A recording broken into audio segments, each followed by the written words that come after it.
राधे राधे, जय श्री कृष्णा सभी भगवत भक्तों को। मित्रों, में Braj art and culture foundation से जुड़ा हुआ हूँ और ये कल्चर, सीधी सी बात है, ये फाउंडेशन अपनी जो ब्रज की संस्कृति है और जो ब्रज की लीलाएं हैं, जो कलाएं हैं ब्रज की, कितनी कलाएं थी ब्रज में आप सोच भी नहीं सकते हो। और ब्रज के क्या नियम थे, इससे इसके ऊपर काम कर रहा है और बहुत अच्छी तरीके से काम कर रहा है ये। यानी उस कला को वापस उभार के लाना, उसको संरक्षित करना, इसका कार्य है। ब्रज के वास्तविक स्वरूप को बताना कि ब्रज का वास्तविक में क्या स्वरूप था, किस स्थान पर ब्रज में श्री लाडली और प्रिया प्रीतम जू की दिव्य लीलाएं हुई थी, जो रस वर्षा हुई थी वो किस किस स्थान पर हुई थी। ब्रज में जो 25,000 तीर्थ हैं, विचारणीय विषय है कि उस वक्त तो भाई आप धर्म ग्रंथों में देखोगे तो उस वक्त तो 128 वन बताए गए थे, लेकिन 500 वर्ष पूर्व भी इसमें 45 वनों का वर्णन था। लेकिन अब इसमें देखने को कितने मिलेंगे आपको? 2, 4, 6, 10, 8 मिल जाए, बस मिल जाए, बाकी नहीं मिल सकते। जैसे वृंदावन है, अब आप वृंदावन में आप वन देखोगे नहीं तो बिल्डिंग वन बन चुका है। आप भांडी वन में जाके देखोगे एक पेड़ खड़ा हुआ है। आप महावन में देखोगे, नाम क्या है महावन, देखो उसमें कुछ मिल जाए तो मिल जाए, तो वन तो हो चुके खत्म। अब उनकी जो स्थिति है कि इसमें हुआ क्या था, एक्चुअली में ब्रज में वास्तविक में जो उसका स्वरूप है वो कैसा था और कैसी उसमें दिव्य लीलाएं हुई थी, क्या उस ब्रज के वास्तविक स्वरूप का नियम था, किस प्रकार से ब्रजवासी और ब्रज गोपियां, ठाकुर जी, श्री जी, उनका पूरा परिकर किस प्रकार से इस ब्रज में किस नियम के द्वारा वो रहते थे और उनका यही यानी कि संस्कृति, कैसा पहनावा था, क्या उनका खान पान था, किस प्रकार की उनकी भाषा थी। तो यानी कि संपूर्ण रूप से केवल ब्रज, मैं आपको बता रहा हूं कि ब्रज भूमि के समान ब्रह्मांड में अन्य कोई भूमि नहीं है। इसके एक नहीं 10 पुराणों में वर्णन आता है, 10 पुराणों के अंदर वर्णन आता है। छोटे शब्द को तो कोई भी ज्ञानी उठा, छोटे शब्द को उठाने वाला कौन है? जो अल्पज्ञ है, अल्प ज्ञानी है। मेरी एक बात और ध्यान रखना आप कि संसर्ग जा दोष गुणा भवंती, संसर्ग से दोष और गुण आते हैं। आप पहले कोई भी प्रश्न पूछने को तैयार हो जाता है, लेकिन प्रश्नकर्ता के ऊपर दृष्टिपात करो कि ये व्यक्ति ये जो प्रश्न पूछ रहा है क्या इस प्रश्न के लायक है, इस प्रश्न का उत्तर क्या ये समझ सकता है। अगर वो उसके लायक है तभी उसके प्रश्न को आप आगे बढ़ाइए। ऐसा नहीं है कि किसी ने भी कोई भी प्रश्न कर दिया और आप तुरंत अध्यात्म में बोलने लग गए। अध्यात्म का अर्थात होता है अथा तो ब्रह्म जिज्ञासा, अपनी आत्मा की ओर चलना। ठीक है, अपनी ही आत्मा के, अपनी ही जानकारी की तरफ जाना, यानी ठाकुर को सर्वत्र मानना ही और अध्यात्म है। सनातन ये तो बहुत विशद है, सनातन के अंदर कहाँ जाओगे आप?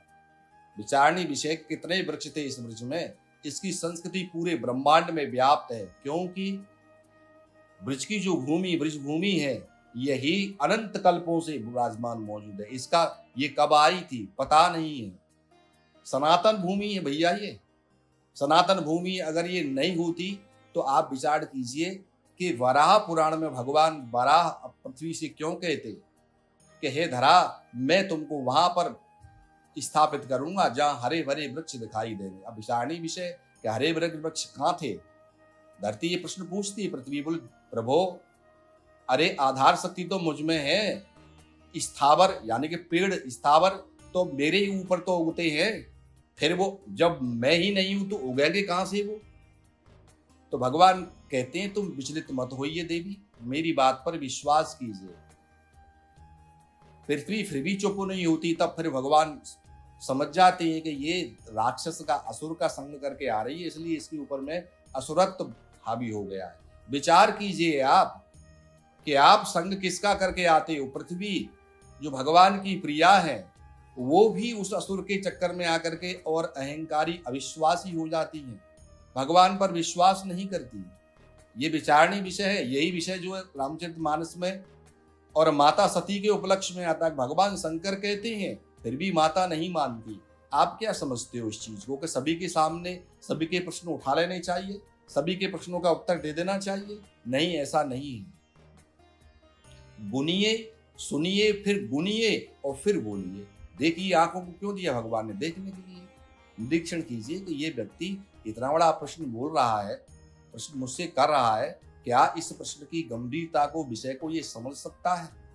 और मित्रों, जिस चीज को 10 पुराण कहती हो, अथर्ववेद, ऋग्वेद, सामवेद कहते हो, उस बात को हल्के में नहीं बोल देना चाहिए। ये समझ के रखना चाहिए कि हमारा भी कोई बाप है, बिना बाप के इसमें कोई उत्पन्न नहीं हुआ है। तो हल्की बात कभी भी नहीं सोचनी चाहिए। मैं आपको फिर बोल रहा हूं कि ब्रज साधारण नहीं है।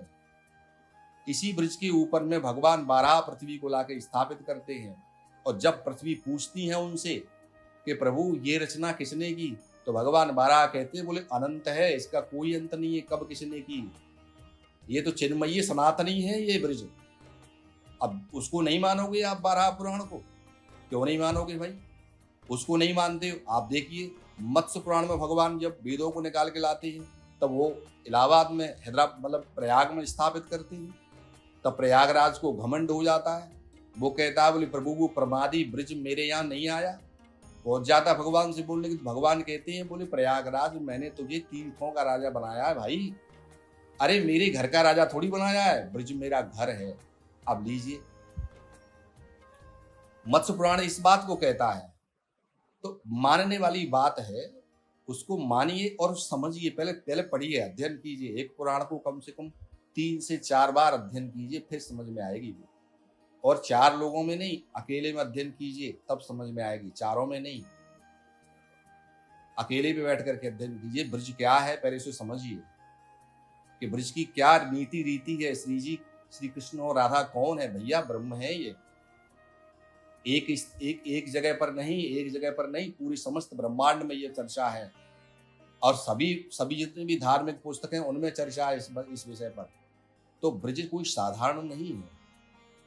जो भगवान की लीलाएं हैं वो साधारण नहीं है। लीलाओं की बात बार बार मैं आपसे क्यों कहता हूं कि हम भगवान के साथ भी लीला कर रहे हैं, खेलते नहीं है उनसे। बताइए, मंदिरों में ठाकुर विराजमान है, हम जाकर के उनसे किस भाव से बात करते हैं कि लालन आप क्या खाओगे, आपको क्या प्रिय है प्रभु, मैं आपकी सेवा कैसे करूं। हम श्री जी के दर्शन करने जाते, कितने भगवान के घरों घरों में मंदिर है, तो उनसे वो किस भाव से पूजा करते हैं? सगे संबंधी के रूप में पूजा करते हैं उनसे, क्योंकि भगवान के स्वरूप के अनुसार तो आप सेवा कर ही नहीं सकते, क्योंकि वो तो पवित्रता, सबसे अधिक पवित्रता ठाकुर के यहाँ है। उनके यहाँ तो उन्हीं के स्वरूप में प्रवेश किया जा सकता है, अन्य किसी स्वरूप में जाया ही नहीं जा सकता।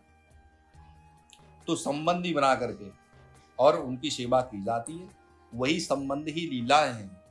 ठाकुर को सुलाना, देखो भाव क्या है कि आज लाडले को सुला रहे हैं, उनको भोग लगाना, तो क्या है ये? लीला नहीं है ये? तो भगवान की लीलाओं को सुन सुन करके उनसे ही हमारा हृदय शुद्ध हो सकता है। आप अन्य कथाएं सुन लो, उससे मन शुद्ध नहीं होगा, क्योंकि मन में प्रश्न उठेंगे। लीलाएं तो सामने आप सुन रहे हो, उनमें कोई प्रश्न नहीं उठता। इसलिए मित्रों, ब्रज से जुड़िए और ब्रज के हित में आप कुछ भी कर सकते हो, आप कीजिए। आप पिछले एपिसोड में सुन रहे थे कि किस प्रकार से भगवान श्री कृष्ण बेवल हो गए, किशोर जी से श्री जी के प्रेम में बेवल हो जाते हैं, उधर श्री जी ठाकुर के प्रेम में बेवल हो जाते हैं। ठाकुर जी कहते हैं कि वो मेरी उपास्य हैं, मैं उनकी उपासना करता हूँ, वही मेरी आत्मा है, उन्हीं के लिए तो मैं यहाँ आया हूँ, मैंने ये अवतार धारण किया है। तो उधर श्री जी कहती हैं कि उनके बगैर मैं कहाँ हूँ, मुझे तो उन्होंने ही प्रकट किया है, मैं तो श्री कृष्ण की ही तो आत्मा हूँ।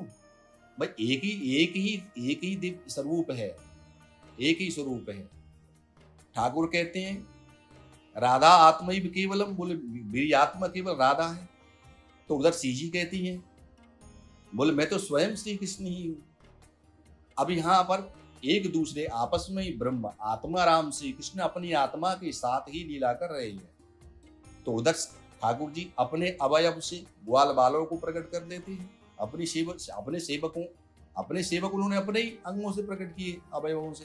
तो उधर श्री जी अपने अवयवों से अपनी सखियां प्रकट कर लेती हैं। इसका मतलब कि कोई नहीं है ब्रज में सिवाय श्री कृष्ण के ही। सखी भी श्री कृष्ण है, श्री जी भी श्री कृष्ण है, ग्वाल भी श्री कृष्ण है, गैया भी श्री कृष्ण है, और ब्रज भी श्री कृष्ण है, वृंदावन भी श्री कृष्ण है। तो विचारणी विषय ये है। तो भगवान ये लीला किस लिए कर रहे थे? आनंद के लिए। आनंद रस, अपने में ही आनंद लेना, अपने में ही आनंद ले रहे हैं। तो दोनों ही विह्वल होती हैं, तो उधर से सुबल। देखो ये लीलाओं के पात्र हैं। पात्र कौन है? सखी और वो ग्वाल। यही तो सब सामान जुटाते हैं, सब पात्र हैं उनकी लीलाओं की, तैयारी करते हैं, मंच का सारा काम ये करते हैं। इन्हीं की इच्छा के ऊपर निर्भर है, क्योंकि ये दोनों यही तो उनके साथ मिलकर के आनंद लेना चाहते हैं ठाकुर। तो उधर से सुबल चलता है, ठाकुर जी की हालत को बताने के लिए सखियों को बोले भाई कैसे भी मिलाओ। तो उधर से श्री जी की हालत को देख करके सखियां आती हैं ठाकुर से कहने के लिए। तो बीच में दोनों मिलते हैं, ग्वाल सुबल भी मिलता है और विशाखा भी मिल जाती है। तो दोनों ही एक दूसरे का हालचाल कहती है, बोले इस प्रकार की हालत है भैया, कैसे भी मिलाओ इनको। अब वचन हो जाते हैं, बोले कल मिलेंगे। कल का हो गया सब पक्का। अब कल की बात पक्की हो जाती है। तो ठाकुर जी जो है क्या, कल आकर के अपने वृंदावन और अब ब्रज को सजाने लगे। जैसे ही बंसी बजाई, इशारा मिल गया कि अब ब्रज सजना चाहिए। क्यों? बोले अब यहां से आगे दोनों एक होने वाले। अभी तक तो अलग अलग थे, अब दोनों एक होने वाले हैं। तो ब्रजा जो अनंत काल से इंतजार कर रही थी, वृंदावन अनंत काल से इंतजार कर रहा था, बोलो आज मुझे भी सौभाग्य मिला सजने का। तो वो भी सज रहे हैं। तो भगवान अब इधर में मिलाने का और क्या सिस्टम है, कैसे मिले? तो मयूर, क्यों? बोले श्री जी किससे प्रेम करती है? मयूर पाल ठाकुर जी का जो श्री जी का जो सिस्टम है, मयूर है, मोर है। वो अपनी इच्छाओं को वो यानी कि भगवान को मयूर का उपलक्षण मान करके श्री जी उससे मयूर से बात करती है।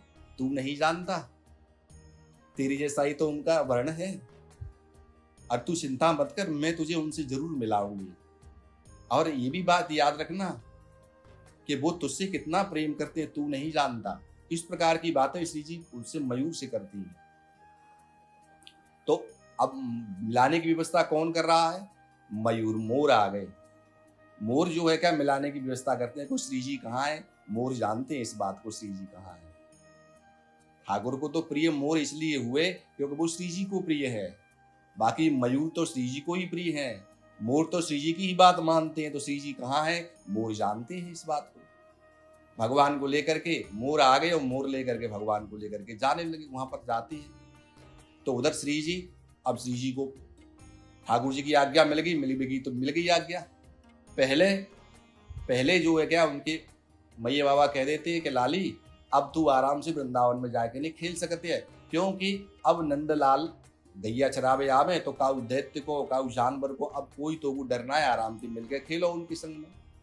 लेकिन श्री जी अब फिर जो है क्या है, वो सोचती है कि अब मैं कैसे जाऊं। तो मैया फिर कह दे दोबारा उनते, बोले लाली तो ते पहले कही ना हमने, तू मिल भी जा सके है। अब श्री जी स्वतंत्र हो गई, भोर में ही श्री जी चली जाती मिलने के लिए। इधर ठाकुर जी को मोर ले जा रहे। मोर कहां लेके जाती हैं? जहां श्री जी हैं। ठीक है, मोर कहां लेके जाते हैं? श्री जी, जहां पर श्री जी हैं। हजारों ही मोर आगे आगे चल रही है और ठाकुर जी उनके पीछे पीछे चल रहे हैं। मोर ठाकुर जी को उसी सरवाई सरोवर पे लेके गए, तापे श्री जी पहले सो ही बैठी रहती। जैसे ही सरोवर के तन के पास पहुंचे कि सरोवर में सो उठती भई दिव्य सुगंध ठाकुर जी के। जैसे ही ठाकुर जी की जो है क्या नाक में गई, आहा हा, ठाकुर जी आनंद विभोर है गए। आहा हा, इतनी दिव्य सुगंध कहां सो आ रही है? जहां सो सुगंध आ रही थी, हजारों मोर उनको बाई ओर लेके जा रहे थे। ठाकुर जी चुप रह गए, बोले हाँ ये तो बहुत सरल साधन है, मोर उसी तरफ लेके जा रहे हैं जहां सो ये सुगंध आ रही है। सरोवर बहुत ही दिव्य और सुंदर है मित्रों। उसके 4 घाट बने हुए हैं। चारों ही घाटों की जो सुंदरता है वो इतनी दिव्य है। उस पर इस प्रकार की पारिजात आदि की मणियां लगी हुई हैं, सीढ़ियां लगी हुई हैं, इतनी दिव्य सरोवर है। सरोवर के चारों घाटों के ऊपर हीरे जवाहरात से जड़ी बड़ी बड़ी सुंदर सुंदर छतरी बनी हुई है। अति दिव्य और निर्मल जल भरा हुआ है उस सरोवर में। उसमें कुमुद कुमुदनी के फूल खिल रहे हैं, तो सहस्त्रदल कमलों का झुंड खिला हुआ है।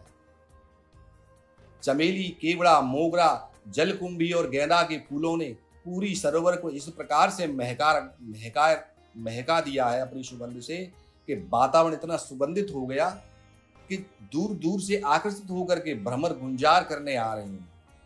हजारों ही मोर ठाकुर जी को उसी सरोवर पर लेके पहुंचे। जब ठाकुर जी ने सरोवर के जल को देखो तो ठाकुर जी को ऐसो लगे मानो सरोवर के जल में को सोने के रंग बारी सुंदरता की देवी बैठी हुए। उनको देखकर ठाकुर जी सरोवर में तेज तेज चलते हुए अंदर गए, उनकी निकट पहुंच गए। निकट पहुंच के देख भी लगे उनको, फिर धीरे धीरे चलते हुए उनके पीछे पहुंच कर रुक गए। ठाकुर जी श्री जी के पीछे पहुंच करके और खड़े हो जाते हैं। तब भी जब ठाकुर जी सरोवर में श्री जी के एकदम पीछे पहुंच गए, फिर भी श्री जी को आभास नहीं हुआ कि मेरे पीछे कोई खड़े हो है। लेकिन ठाकुर जी कहाँ रुके हैं, चंचल है ना, चपल है। पीछे पहुंचकर ठाकुर जी ने धीरे से अपनो हाथ सरोवर में बैठी हुई वह देवी के कंधा पर रख दियो। एकाएक ही ठाकुर जी के हाथ को स्पर्श होते ही वे चौंक गई। श्री जी ने जैसे ही मुड़कर श्याम सुंदर को देखो, वही समय ठाकुर जी की नजर हो श्री जी की नजर ते चाहे हो ऋषि। अब दोनों एक दूसरे को देख रहे हैं।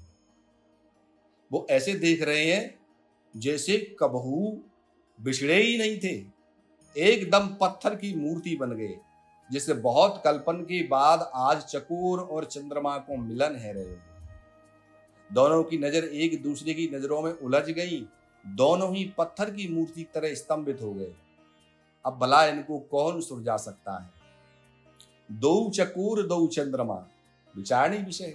दोनों के नेत्र मिले और मिलते रहे, मानो इन दोनों के नयन कह रहे हो कि अभी और पीने दो इस रूप सुधा को, न जाने कितने युगों के बाद मिली है। प्यासे थे, आज प्यास तो मिटे।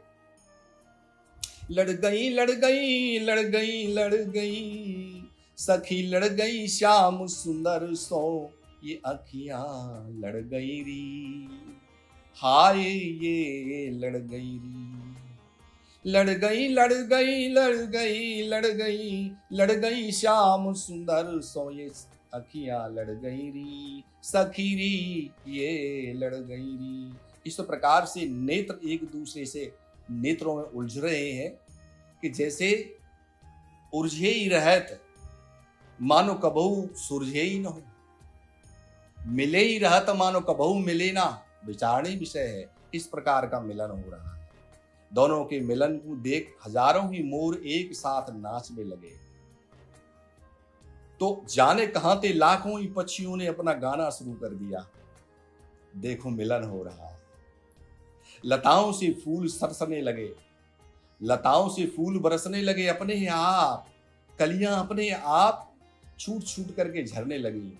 सरोवर कमल, जो सरोवर में खिले हुए कमल थे, अपनी प्रसन्नता में भरकर मुस्कुराते हुए पूर्ण रूप से एक साथ खिल उठे। कमलों में से ऐसा पराग उड़ उड़कर दोनों युगल सरकार के ऊपर गिर रहा है, मानो न्योछावर हो रहा हो। अचानक ठाकुर जी को होश आया तो वो श्री जी से कहने लगे, आप कौन हो हे सुंदरी, बताओ तो आप कौन हो। कहा आपको पता है कि आप कितनी सुंदर हो। अच्छा आप कहाँ रहो हो, तनिक बताओ तो सही। अच्छा यही आप ये ना है बताओ तो ये तो बता सको हो ना, आप कौन की बेटी हो? कहा, आप ब्रज में ही रहो हो। मैंने तो कबहू आपको या ब्रज में देखियो ना है। अच्छा, आपको कौन सो गांव है ये तो बताओ, क्योंकि मैंने तो आपको या ब्रज में कबहू ना देखियो। कहाँ रहो हो आप? कछु तो बोलो। अच्छा ये बताओ कि आप कौन की पुत्री हो? आपके बाबा को कहा नाम है? आप कहो, कछु तो बोलो। एक अच्छा, कोई बात ना है, आप सब ना बताओ तो आप एक बात बताऊं आपको। मोकू ऐसो लगे है कि मैं आपको पहले सो ही जानू हूं। मैंने आपको पहले ही देखो हो कहूं। मोकू ऐसो लगे बार बार कि मैंने आपको पहले ही कहूं देखो है। आप तनिक बता सको हो हम कहाँ मिले पहले? ठाकुर जी ने बार बार पूछ रहे हैं आप कौन हो, बताओ तो सही। अच्छा आप ये बताओ आपको गांव कौन सो है? श्री जी फिर भी नहीं बोली। तो ठाकुर जी फिर बोले, अच्छा ये तो बता दो आपके बाबा कौन है? श्री जी फिर भी नहीं बोलती है। तब श्री जी कुछ नहीं बोली। फिर ठाकुर जी बोले, आप कछु तो बोलो, कहीं आप गूंगी तो ना है? बोल क्यों नहीं रही हो आप? ठाकुर जी की बातन को सुन के श्री जी शर्माए गई। उनको हृदय प्रेम सो लबालब भर गयो। उनको हृदय बहुत तेज तेज धड़कने लगे। जब ठाकुर जी बोले, हाँ आप बोलना है सको हो। इतनो कहते ही ठाकुर जी ने श्री जी के अधरों को छू लिया, घुटों को छू लिया। प्रथम बार के उस कोमल स्पर्श से श्री जी के शरीर में कंपन होने लगा, पूरी सरोवर में कंपन होने लगा। कुछ देर तक श्री जी आंखें बंद करके सरोवर में ही बैठी रही। फिर बोली, हमारो नाम राधा है। हम बरसाने में रहे हैं। ठीक है, हमारे बाबा बरसुवान राय हैं। हम कबहू ब्रिज में नहीं आवे हैं। हम अपनी पौरी में ही खेलो करे हैं। हम कहूं नहीं जाए हैं। परंतु आप कौन हैं? तनिक अपने बारे में तो बताओ। ठाकुर जी बड़ी ही ठसक में बोले, अच्छा या समस्त ब्रिज मंडल में ऐसो कौन है जो मोकू नहीं जाने हैं? और वैसे हमारो नाम तो आपने सुनो ही हुई गो। श्री जी थोड़ी मुस्कुराती हुई बोली, अच्छो कहा सब जाने हैं आपको? आप इतने बड़े आदमी हो कि आपके बारे में सब जाने हैं? ठाकुर जी बोले, हाँ हम बहुत ही बड़े आदमी हैं। ये पूरा ब्रजमंडल हम ही तो जाने हैं। श्री जी हंसते हुए बोली, अच्छो जी फिर तो अपनो नाम हूं बताओ। कहा, आप मेरो नाम नहीं जानो? अरे मेरो नाम कृष्ण है। नाम तो आपने सुनो ही हुई वो। श्री जी बोली, नहीं नहीं, हमने तो आज तक आपको नाम नहीं सुने हुए, आज पहली ही बार सुने हुए। श्री जी की बात को सुनकर ठाकुर जी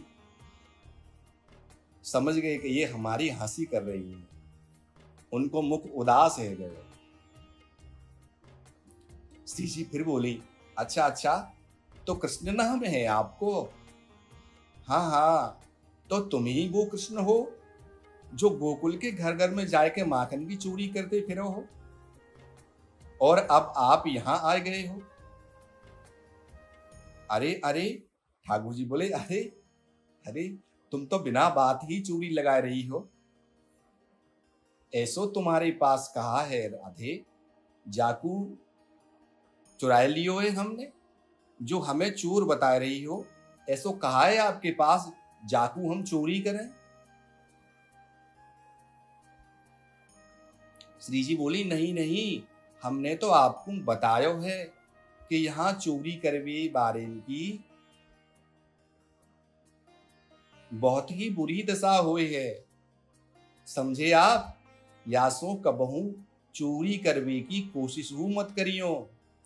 श्री जी मुख फेर के बोली, समझे ना? ठाकुर जी बोले, देखो राधे, चोरी तो आपने करी है हमारी, हमने आपकी कोई चोरी ना करी।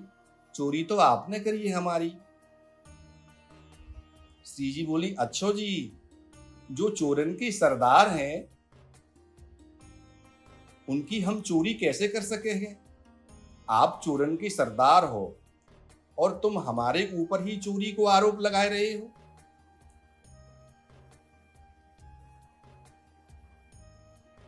ठाकुर जी बोले, क्यों ना कहें, एक तो हमारी चोरी भई है और अब हम बाकी शिकायत वो नहीं कर सके हैं, ये कैसो न्याय है बरसाने को। श्री जी बोली, पर ऐसो हमने कहा चुराया हो आपको, तनिक हमें हूं तो बताओ। ठाकुर जी बोले, देखो देखो राधा, हमारो तो हृदय ही हमारे पास ना है, लगे है तुमने हमारो हृदय चुराए लियो है। देखो, आप स्वयं देखो। और श्री राधे, ये आपकी अच्छी बात ना है, काऊ के हृदय को चुरानो अच्छी बात ना है। ठाकुर जी की बात सुन के श्री जी शर्माती हुई और उठ के चल दी नहीं। चलते हुए बोली, देखो कृष्ण, अब हमें संध्या है रही है, हम अपने घर जा रहे हैं। ठाकुर जी लंबी सांस भरते हुए बोले, जोर से बोले, राधे अब कब मिलोगी? श्री जी वो जोर से बोली, हम चोरन सो नहीं मिले हैं। ठाकुर जी फिर जोर से बोले, परंतु हमारो हृदय तो दे जाओ। श्री जी फिर जोर से बोली, कृष्ण तुम कहाँ रहते हो? ठाकुर जी बोले, राधे मैं नंदगाम में ही रहूं हूं। श्री जी बिना बोले ही चली गई। किशोरी जी जा रास्ता सो गई। ठाकुर जी व रास्ता को जब तक देखते रहे तब तक श्री जी दिखाई दे रही थी। जब दिखाई दे वो बंद है गयो, तब प्रेमानंद के आह्लाद में, प्रेम में भरे हुए लालजू जैसे ही मुड़े हजारों ही मोर अपनी अपनी पंखन को फैलाए के नाचने लगे, प्रसन्नता में झूमने लगे। परंतु ये क्या, उन मोरन को नाचते वही देखो तो प्यारे श्याम सुंदर वो नाचने लगे। नाचते नाचते एक मोर की पंख गिर गई। मानो मोर कह रहा हो, हे लालजू, ये हमारी औरतें आज आपके प्रथम मिलन की भेंट है। तुच्छ सी भेंट है और तो हमारे पास कछु है ना। आपके प्रथम मिलन की हमारे पास में यही भेंट है, तुच्छ सी, आप याकू स्वीकार करो। मोर पंख को अपने सामने जैसे ही जमीन पर ब्रिज पे गिरो देखो, ठाकुर जी बाकू बड़े ही भाव से उठाए के और कहे हैं, तुमने आज मोकू मेरी आत्मा मेरे प्रेम सो मिलायो है, याही सो मैं आज तिहारी या पंख को अपने मुकुट में धारण करके रखूंगो। मैं तिहारो ऋणी है गए हूं आज सो। मैं आज सो या मोर पंख को ही धारण कियो करूंगो। या प्रकार से कह के ठाकुर जी मोर पंख को अपने मुकुट में धारण करके नंदगाम की ओर चले लाए। मित्रों, महर्षि सांडिल्य बोले, हे पुत्र बजनाव, ये ब्रह्म की प्रेम लीला है पुत्र। और पुत्र, मैंने तुम्हें पहले ही कहा था कि परिपूर्णतम ब्रह्म श्री कृष्ण लीला क्यों करते हैं, और ये तुम्हारी समझ में आई ये लीला क्या है। तो मित्रों, मैं थोड़ा सा लीला के बारे में बोलता हूं कि लीला किसको कहते हैं। तो यहां पर आया कि प्रियानुकरणम लीलया, प्रिया अनुकरणम लीलया, अर्थात अपने प्रिय के लिए जो कुछ भी हम करते हैं उसको ही लीला कहते हैं। अतः भगवान भी अपने प्रेमियों के लिए, अपने भक्तों के लिए, अपने सेवकों के लिए जो कुछ भी करते हैं उसे ही लीला कहते हैं। तेनोदितम वदति याति तथा यथा, जैसे भगवान को उनके प्रियजन, उनके भक्तजन, उनके प्रेमीजन जैसे जैसे बोलते हैं, भगवान भी वैसे वैसे ही करते हैं। नामदेव कुत्ते को देख करके कहता है, विट्ठल अरे ये रोटी तो सूखी है, घी लगा ले इस पे, लीजिए। भक्त भगवान को जिस स्थिति में, प्रहलाद उस खम्भ में कह रहा है कि इसमें मेरे नारायण हैं, भक्त जिस प्रकार से भगवान से इच्छा करते हैं, भगवान भी उसकी उसी इच्छा को उसी प्रकार से पूरी करते हैं। यानी उनके भक्त जो जो इच्छा करते हैं, भगवान उनकी उन इच्छाओं को पूरा करते हैं। भक्त जो जो मांग करते हैं भगवान से, भगवान भी उनकी मांगों को उन्हीं के अनुसार पूरा करते हैं। इसी को लीला कहते हैं। जिसे भगवान श्री कृष्ण को गोपियों ने जैसे जैसे कहा, वे वैसे वैसे ही करते हैं। गोपियां कहते हैं, तनिक नाच दे गोपाल, तोहे माखन खवाऊंगी। गोपी कहती हैं, हे कृष्ण तनिक नाचो ना, देखो मैंने आपकी ताई सदलौनी माखन निकार्यो है। ठाकुर छोटे से कमर मटका मटका करके नाचने लगती है। तो गोपियां कभी गौशाला में जाकर के और गोबर की परात को लेकर के कहती हैं, लालल तनिक मेरी परात को मेरी सिर पे तो रखवाओ, आपको माखन खवाऊंगी। तो ठाकुर जी छोटे हैं, फिर भी पूरी कोशिश कर रहे हैं बाकी परात को बाकी सिर पर रखवाने। तो कभी भी गोपियां घर में बुलाती हैं, मटकी फोड़ने के लिए कहती हैं तो मटकी फोड़ती है। तो कभी भी चोरी करने के लिए कहती हैं तो भगवान उन प्रिय गोपियों की सभी इच्छाओं को हास परिहास में, कभी वो रूठ जाती तो मनाती हैं, कभी वो कहती हैं हमारे पैर दुख रहे तो पैर दबाती हैं, कभी वो कहती है बंसी बजाओ तो बंसी बजाती हैं। उनके द्वारा, गोपियों के द्वारा जो भी अनुनय विनय होता है, ठाकुर उसको पूरी करते, उनकी मांग को पूरा करते हैं। यही लीला कहलाती है। क्या ठाकुर नहीं कहते हैं? मैया से कहते हैं, मैया जब मैं घर सो चलूं, बुलावे घर में ग्वालिन मोए। मैया तो को कहा बताऊं मैं, जैसे ही मैं घर से निकलूं ना तो लाइन लगा करके मोकू बुलावे हैं, अचक हाथ को झालो दे के। और तो को पता हो मैया कैसे बुलावे मोकू? अरे अचक हाथ को झालो दे के, मीठी बोले लाला जी कह के। या प्रकार से बोले मोकू और पकड़ के ले जाए फिर। और करे का है मालूम है तुमको? झपटे उतारे काछनी, मेरी कछनी उतार दे, मोकू नंगो कर दे। मुरली ले छिनाए, मेरी मुरली को छुड़ा ले, मोकू नंगो कर दे, मेरी बंसी को छीन ले और फिर मुँह से कहे हैं नाच। यही लीला मित्रों, लीला दो प्रकार की होती है। सा प्रकटा प्रकट भेदेन दुविधा, एक प्रकट लीला होती है और एक अप्रकट लीला होती है। प्रकटा प्रकटाचेति लीला सेयम दुधोच्यते, अतः वही लीला है जो दो प्रकार की होती है। अलब्ध प्रिय समागमया, जो प्रिया नहीं मिली है, जो प्रिय पास में नहीं है, जो प्रेमिका पास में नहीं है, जो प्रिय वस्तु हमारे पास में नहीं है, उसके लिए जो भी प्रयास किया जाता है, जो कुछ भी हम करते हैं, उसे पाने के लिए जो कुछ भी हम करते हैं, हम कभी रोते हैं तो कभी व्यापार करते हैं, कभी उसका चिंतन करते हैं।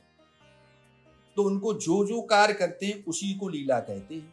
अतः अलब्ध प्रिय समागमया स्वचित्त विनोदनार्थम, अपने मन के मनोरंजन के लिए, अपने चित्त की प्रसन्नता के लिए जो कुछ भी कार्य करते हैं उसी को लीला कहते हैं। प्रियस्य वा वेश गति दृष्टि हसित भणित ही अनुकृति क्रियते सा लीला, अपने हृदय के प्रेमाह्लाद को प्रकट करना ही लीला है। प्रेम यानी अपने आप से मिलने की तीव्र बेचैनी, यानी अपने आप से मिलने की एक तीव्र तड़प, परंतु इस प्रेम बस अपना प्रिय ही दिखाई देता है उसको। इसमें ना तो इसमें अपना अपमान दिखाई देता है और ना ही इसमें अपना सम्मान ही दिखाई देता है। जो वस्तु हमें पानी है उसके लिए किए हुए प्रयास में आप मान सम्मान नहीं देखते। नहीं तो बड़े बड़े लोग हैं, मुझे इतनी इससे ऑडी खरीदनी है और नौकरी कर रही हैं, अब उस नौकरी में मान सम्मान देख रहे हैं तो नौकरी नहीं होगी।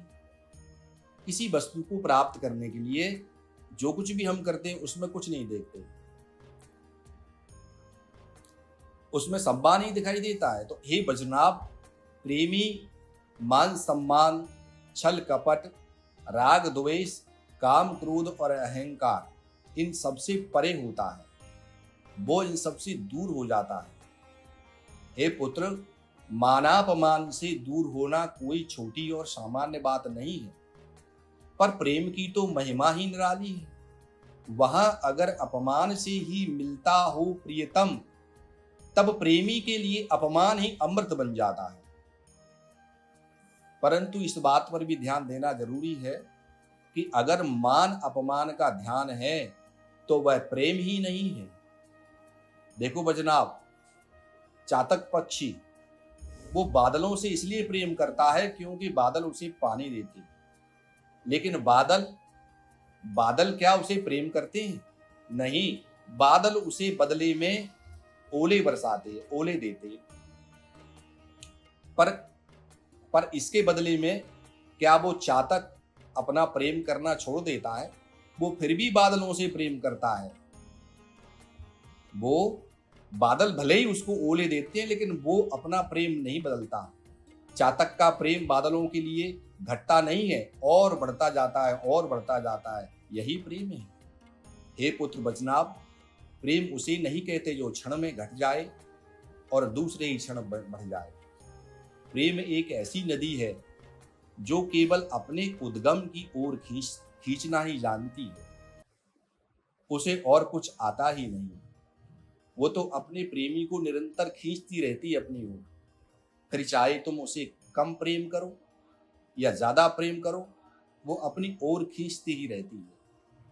हे पुत्र बजनाब, प्रेम तो उस सोने की तरह है जिसे आग में जितना तपाओगे उसकी कीमत उतनी ही ज्यादा बढ़ेगी और उसकी स्वच्छता, निर्मलता, सुंदरता, चमक उतनी ही अधिक बढ़ती जाती है। ऐसे ही प्रेमी है, वो जितना अपमानित होता है उतना ही और निखरता ही चला जाता है। मित्रों, श्री प्रिया प्रीतम के उस दिव्य भाव की कथा को सुनाते सुनाते महर्षि सांडिल्य के नेत्रों से झरझर करके अश्रु बरसने लगे। वे हंसते हुए बोले, परंतु हे बजनाब, प्रेम करना तो एकमात्र परिपूर्णतम ब्रह्म श्री कृष्ण को ही आता है, अन्य कोई प्रेम करना जानता ही नहीं। राधे राधे। जय श्री कृष्ण। मित्रों, आपको जो भी कुछ कहना हो कमेंट बॉक्स में आप आकर के कह सकते हैं। आगे का भाग हम आपको आगे बताएंगे। राधे राधे। जय श्री कृष्ण।